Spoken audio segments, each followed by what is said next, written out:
Je me présente, Xavier Marcas, Société Eranova. Je passe à la slide suivante. Voilà. Donc nous, on va parler quelques secondes des algues, parce que c'est quand même un matériau magnifique qu'on a découvert, nous, il y a quelques années. Moi, de mon côté,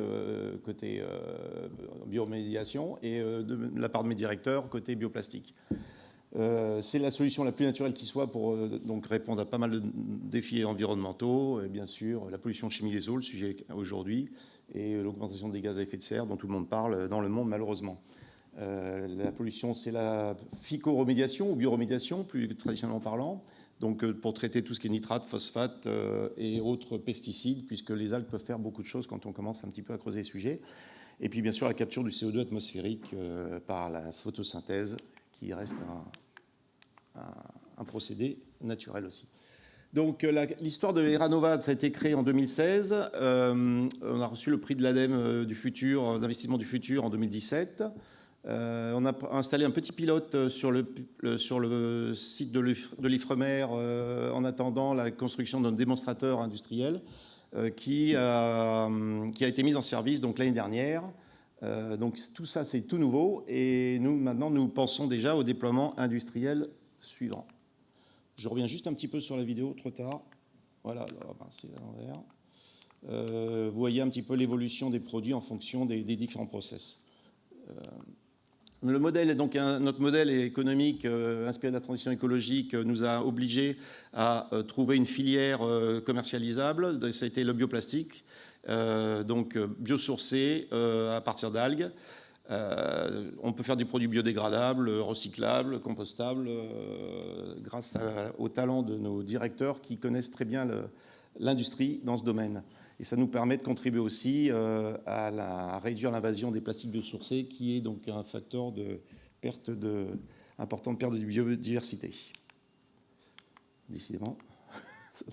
Le marché bioplastique, pour ceux qui ne connaissent pas trop, ou même ceux qui connaissent mieux, il y a eu plusieurs générations. Les premières générations, c'était des grandes industries, BASF, Total, Braskem au Brésil, qui utilisaient des matières premières agricoles, enfin qui utilisaient des sources agricoles.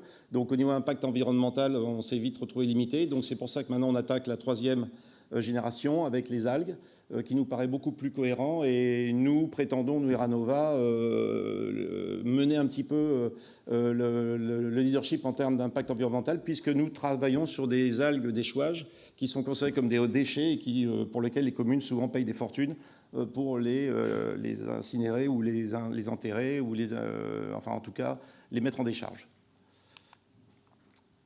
Décidément, toujours.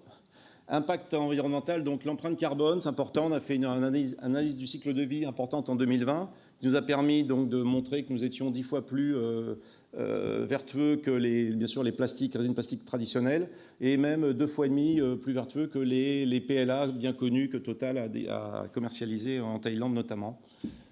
Quelques chiffres, sur une base de 50 hectares, on peut prétendre stocker 4000 tonnes de CO2 et plus de 200 tonnes de nutriments azotés et phosphatés.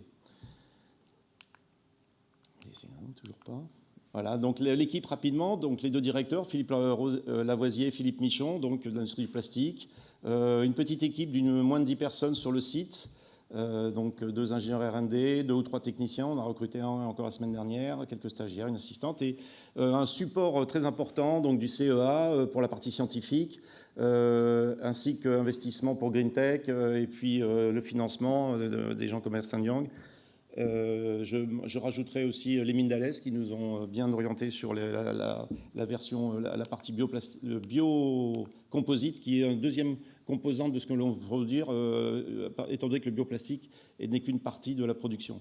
Nos partenaires clés, donc le CEA, l'INSA de Lyon, les Mindales, comme j'en ai dit, le Centre d'études de valorisation des algues.